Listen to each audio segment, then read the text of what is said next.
বাংলাদেশে জাতিসংঘের মানবাধিকার কমিশনারের কার্যালয় খোলার নীতিগত সিদ্ধান্ত নিয়েছে অন্তর্বর্তীকালীন সরকার, ডক্টর ইউনূস সরকার।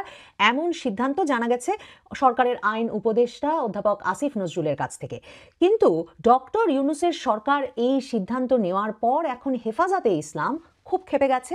তারা বলছে কিছুতেই জাতিসংঘ মানবাধিকার কমিশনারের কার্যালয় তারা ঢাকায় হতে দেবে না। ডক্টর ইউনূসের দশা হয়েছে যার জন্য করি চুরি সেই বলে চোর, এরকম।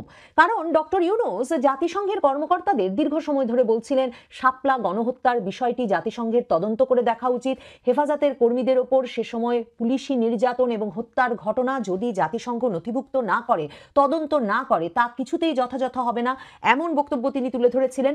মার্চে জাতিসংঘের আবাসিক সমন্বয়কারী গোয়েন লুইস এবং জাতিসংঘের আবাসিক সমন্বয়কের অফিসের সিনিয়র মানবাধিকার কর্মকর্তা হুমা খান যখন ডক্টর ইউনূসের সঙ্গে দেখা করতে গিয়েছিলেন, তিনি শাপলা গণহত্যার বিষয়, মানে হেফাজতে ইসলামের শাপলা চত্বরের মহাসমাবেশকে ঘিরে তাদের যে গণহত্যার অভিযোগ আছে আওয়ামী লীগ সরকারের বিরুদ্ধে, সেই অভিযোগ এবং দেলোয়ার হোসেন সাঈদীর রায়কে কেন্দ্র করে সে সময় পুলিশ কি ব্যবস্থা নিয়েছিল, আওয়ামী লীগ সরকার জামায়াতে ইসলামীর নেতাকর্মীদের ওপর কি করেছিল, এই বিষয় দুটো তদন্ত করে দেখতে এবং জাতিসংঘে নথিভুক্ত করতে অনুরোধ জানিয়েছিলেন ডক্টর ইউনূস। বাংলাদেশে জাতিসংঘের মানবাধিকার কমিশনারের একটি কার্যালয় খোলার নীতিগত সিদ্ধান্ত নিয়েছে ডক্টর ইউনূস সরকার, এমন কথা আইন উপদেষ্টা ডক্টর আসিফ নজরুল জুন মাসের শেষ দিকে সংবাদ মাধ্যমকে জানিয়েছেন।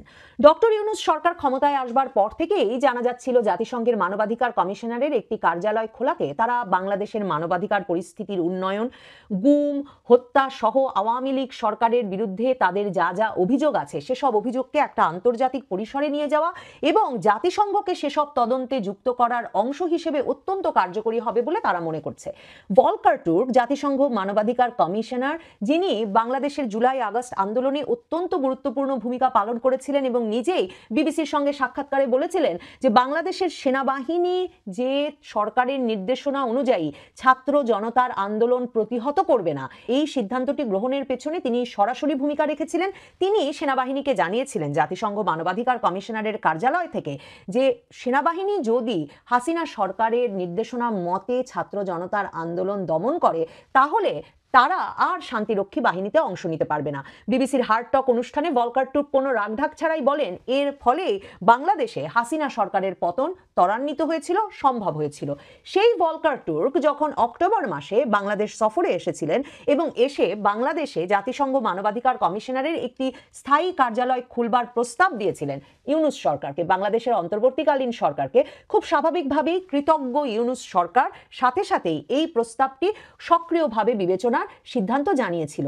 ডক্টর ইউনূস সরকারের সমাজ কল্যাণ উপদেষ্টা শারমিন মুর্শিদ, তিনি সে সময় বলেছিলেন সরকার নাকি নীতিগত সিদ্ধান্ত নিয়েই ফেলেছে জাতিসংঘ মানবাধিকার কমিশনারের একটি কার্যালয় বাংলাদেশে খোলার। এরপর মার্চে যখন জাতিসংঘের আবাসিক সমন্বয়কারী গোয়েন লুইস আর আবাসিক সমন্বয়কের অফিসের সিনিয়র মানবাধিকার কর্মকর্তা হুমা খান ডক্টর ইউনূসের সঙ্গে দেখা করতে গেলেন, তখন ডক্টর ইউনূস বললেন যে হেফাজতে ইসলাম শাপলা চত্বরে তাদের মহাসমাবেশে আওয়ামী লীগের বিরুদ্ধে যে গণহত্যার অভিযোগ আনে, যাকে তারা শাপলা গণহত্যা হিসেবে অভিহিত করে, সেই শাপলা গণহত্যা এবং দেলোয়ার হোসেন সাঈদীর রায়কে কেন্দ্র করে আইন শৃঙ্খলা বাহিনীর তৎপরতায় জামায়াতে ইসলামীর নেতাকর্মী নিহত হওয়ার যে অভিযোগ আছে, এই দুটি বিষয়কে জাতিসংঘ যাতে তাদের নথিভুক্ত করে, জাতিসংঘ যাতে এই দুটো ঘটনার তদন্ত করে।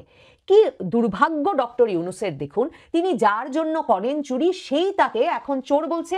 হেফাজতে ইসলাম বাংলাদেশের প্রথম রাজনৈতিক দল হিসেবে বা রাজনৈতিক সামাজিক সংগঠন হিসেবে প্রকাশ্যে বেরিয়ে এসে এই ঘোষণা দিয়েছে যে ইউনূস সরকার যে জাতিসংঘের মানবাধিকার কমিশনারের কার্যালয়ে খুলবার ঢাকায় সিদ্ধান্ত নিয়েছে সেটা তারা যে কোনো মূল্যে প্রতিহত করবে।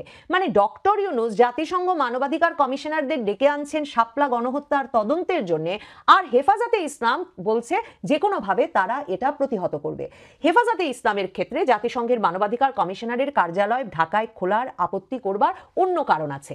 তাদের জন্য শাপলা গণহত্যার এই ঘটনা জাতিসংঘ তদন্ত করে দেখলো কি দেখলো না, জাতিসংঘ নথিভুক্ত করলো কি করলো না, তার চেয়ে অনেক গুরুত্বপূর্ণ জাতিসংঘ মানবাধিকার কমিশনারের কার্যালয় হলে তারা বাংলাদেশে যেসব এজেন্ডা মানবাধিকারের নামে বাস্তবায়ন করতে চাইবে, যেই এজেন্ডাগুলোকে ইসলামপন্থী দলগুলো পশ্চিমা এজেন্ডা হিসেবে অভিহিত করে, মানে নারী পুরুষের সমান অধিকারের বিষয় বলুন, নারীর সম্পদে উত্তরাধিকারে সমান অধিকার, পারিবারিক আইনে পরিবর্তন আনার বিষয় বলুন, কিংবা সমকামী কিংবা রূপান্তরকামী মানুষদের অধিকারের বিষয় বলুন, এই বিষয়গুলোতে হেফাজতে ইসলাম সহ ইসলামপন্থী দলগুলোর চরম আপত্তি আছে। আর জাতিসংঘের মানবাধিকার কমিশনারের কার্যালয় যেসব দেশে আছে সেসব প্রত্যেকটি দেশে তারা এই অধিকারগুলো রক্ষায় বিশেষভাবে কাজ করে। হেফাজতে ইসলামের যে কারণে উদ্বেগ, সেই একই উদ্বেগ না থাকলেও অনেকেই উদ্বেগ জানাচ্ছেন যে বাংলাদেশে মানবাধিকার পরিস্থিতি কি এতটাই খারাপ হয়েছে, বাংলাদেশের রাষ্ট্র ব্যবস্থা কি এমনই ভেঙে পড়েছে যে জাতিসংঘ মানবাধিকার কমিশনারের একটা অফিস ঢাকায় নিয়ে আসতে হবে। এই আপত্তি আছে পররাষ্ট্র মন্ত্রণালয়ের ভেতরেও, যে কারণে পররাষ্ট্র উপদেষ্টা কিন্তু এই জাতিসংঘের মানবাধিকার কমিশনারের কার্যালয় ঢাকায় খোলার বিষয়ে সংবাদ মাধ্যমের সামনে কোনো কথা বলতে রাজি হন নাই। তাকে যখন সাংবাদিকেরা আসিফ নজরুলের কাছে জাতিসংঘ মানবাধিকার কমিশনারের কার্যালয় ঢাকায় খোলার সিদ্ধান্ত সরকার নিয়েই ফেলেছে জেনে প্রশ্ন করেছিলেন যে সেটা ভালো হবে কিনা, পররাষ্ট্র উপদেষ্টা তৌহিদ হোসেন তিনি কিন্তু বলেছেন এটা আমি বিচার করতে চাই না, কারণ তার মন্ত্রণালয়ের বিচার বিবেচনা এবং তার মন্ত্রণালয় বিভিন্ন স্টেক হোল্ডারদের সঙ্গে, অংশীজনদের সঙ্গে এই বিষয়ে মতামত নিতে যে আলোচনা করেছিল সেখানেও একথা স্পষ্ট উঠে এসেছিল যে বাংলাদেশ কি কারণে জাতিসংঘের মানবাধিকার কমিশনারের স্থায়ী কার্যালয় খুলবার মতো একটা সিদ্ধান্ত নিতে যাবে। কারণ যে 16টি দেশে এখন এই জাতিসংঘ মানবাধিকার কমিশনারের কার্যালয় বা ভলকার তুর্কের কমিশনের অফিস আছে সেগুলো হলো বুর্কিনা ফাসো, কম্বোডিয়া, চাদ, কলম্বিয়া, গুয়াতেমালা, গিনি, হন্ডুরাস, লাইবেরিয়া, মৌরিতানিয়া, নাইজার, ফিলিস্তিন, সিরিয়া, সুদান, তিউনিসিয়া, ইয়েমেন, এই ধরনের দেশগুলো। মানে একটা দেশের নামও আপনি পাবেন না যেসব দেশে কার্যকর কোনো সরকার ব্যবস্থা বা প্রশাসনিক কাঠামো রয়েছে। এই প্রত্যেকটি দেশে নানা রকম গোষ্ঠীগত দাঙ্গা সংঘাত চলছে এবং এই দেশগুলো কি ধরনের রাষ্ট্র হিসেবে গড়ে উঠবে তাতে জাতিসংঘ সরাসরি খবরদারি করতে চায়, সরাসরি একটা মতামত রাখতে চায় বলেই তারা ওইসব দেশে গিয়ে অফিস খুলেছে। এর পাশাপাশি উত্তর কোরিয়ার দিকে নজর রাখতে জাতিসংঘ মানবাধিকার কমিশনারের একটা স্থায়ী কার্যালয় আছে দক্ষিণ কোরিয়ায়, আর ইউক্রেন থেকে এখন জাতিসংঘ মানবাধিকার কমিশন কার্যালয় খুলে নজর রাখছে রাশিয়ার দিকে। তাহলে বাংলাদেশ কোন ক্যাটাগরিতে ভলকার তুর্ককে এখানে কার্যালয় খুলতে দিচ্ছেন? মানে শুধুমাত্র এই কৃতজ্ঞতায় যে জুলাই আগস্ট আন্দোলনে তিনি হাসিনা সরকার পতনে সরাসরি গুরুত্বপূর্ণ ভূমিকা রেখেছিলেন?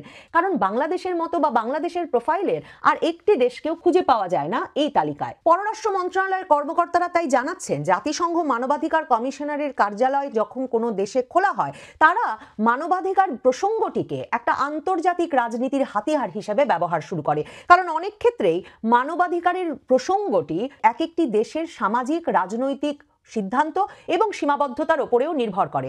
এ কারণেই পররাষ্ট্র মন্ত্রণালয় বুঝতে চেয়েছিল যে ঠিক কী কারণে, কোন সিদ্ধান্তে, কোন উদ্দেশ্য নিয়ে ডক্টর ইউনূস সরকার এই সিদ্ধান্ত নিচ্ছে যে ভলকার তুর্কের কমিশনের একটা অফিস ঢাকায় খোলা হবে। আর ইউনূস সরকারের সময় যেমনটা হচ্ছে, মন্ত্রণালয় আসলে জানেই না যে ঠিক কার সিদ্ধান্তে এই জাতিসংঘ মানবাধিকার কমিশনারের কার্যালয় বাংলাদেশে খুলবার একটা নীতিগত সিদ্ধান্ত নাকি ইউনূস সরকার নিয়ে নিল। ডক্টর আসিফ নজরুল জানিয়েছে এরই মধ্যে নাকি খসড়া বিনিময় চলছে জাতিসংঘ মানবাধিকার কমিশনারের কার্যালয়ের সঙ্গে, যে কি সমঝোতার ভিত্তিতে এই কার্যালয় খোলা হবে বাংলাদেশে। যেসব দেশে এই কার্যালয় জাতিসংঘ খুলেছে সেসব দেশে মনে রাখতে হবে গুম, বিচার বহির্ভূত হত্যা, আটক অবস্থায় নির্যাতন, মৃত্যু, এসব নিয়ে তো তারা কাজ করেছেই। তার চেয়ে অনেক বেশি কাজ করেছে নারী পুরুষের বৈষম্য নিরসনে বিভিন্ন আইনি পরিবর্তন আনতে, আর আমি যেটা বলছিলাম সমকামী, রূপান্তরকামী মানুষ সহ বৈচিত্র্যকামী সকল মানুষের অধিকার নিশ্চিত করবার জন্য। বাংলাদেশ এই বিষয়গুলো নিয়ে আলাপে বা রাজনৈতিক সামাজিক সিদ্ধান্ত গ্রহণে প্রস্তুত, নাকি বাংলাদেশকে ব্যবহার করবে জাতিসংঘ মানবাধিকার কমিশন প্রতিবেশী সীমান্তবর্তী মায়ানমার কিংবা ভারতের ওপর নজরদারি করতে?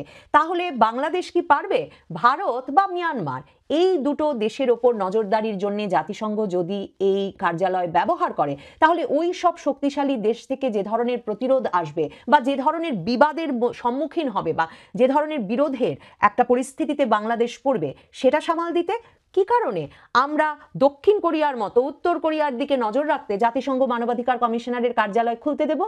এসব প্রশ্নের উত্তর ডক্টর মোহাম্মদ ইউনূস আমাদেরকে না দিলেও নিশ্চিতভাবেই হেফাজতে ইসলামকে তার এই প্রশ্নের উত্তর দিতে হবে। কারণ হেফাজতে ইসলামের আমির শাহ মুহিবুল্লাহ বাবুনগরী সম্প্রতি হেফাজতে ইসলামের ঢাকা মহানগর শাখার এক সম্মেলনে স্পষ্টভাবে বলেছেন যে বাংলাদেশ একটি মুসলিম সংখ্যাগরিষ্ঠ দেশ, এর সামাজিক, পারিবারিক ও ধর্মীয় কাঠামো ইসলামী মূল্যবোধের উপর প্রতিষ্ঠিত। কাজেই অতীতেও বিভিন্ন সংস্থা যে মানবাধিকারের নামে ইসলামী শরিয়া, পারিবারিক আইন ও ধর্মীয় মূল্যবোধে হস্তক্ষেপের অপচেষ্টা চেষ্টা করেছে, এসব হস্তক্ষেপকে হেফাজতে ইসলাম একদিকে যেমন জাতীয় সার্বভৌমত্বের উপর আঘাত বলে মনে করে, অন্যদিকে তা মুসলিম সমাজের ধর্মীয় অনুভূতির পরিপন্থী। এ কারণে বাংলাদেশে জাতিসংঘের মানবাধিকার কার্যালয় খুলতে দেবে না হেফাজতে ইসলাম। শাপলা চত্বরের ঘটনা এবং জুলাই আগস্ট অভ্যুত্থানের শহীদদের জন্য আয়োজিত এই দোয়া মাহফিলেও ডক্টর ইউনূস যে জাতিসংঘের সংশ্লিষ্টতা চেয়েছেন শাপলা চত্বরের গণহত্যা তদন্তে, সে বিষয়ে ডক্টর ইউনূসকে কোনো কৃতিত্ব না দিয়ে বা সেজন্য কোনো কৃতজ্ঞতা বা ধন্যবাদ প্রকাশ না করে বরং ডক্টর ইউনূসের উদ্দেশ্যে এ কথা স্পষ্ট হেফাজতে ইসলাম জানিয়ে দিয়েছেন যে মানবাধিকারের নামে বিদেশি সংস্কৃতি চাপিয়ে দেওয়ার কোনো উদ্যোগকে তারা সমর্থন করবে না।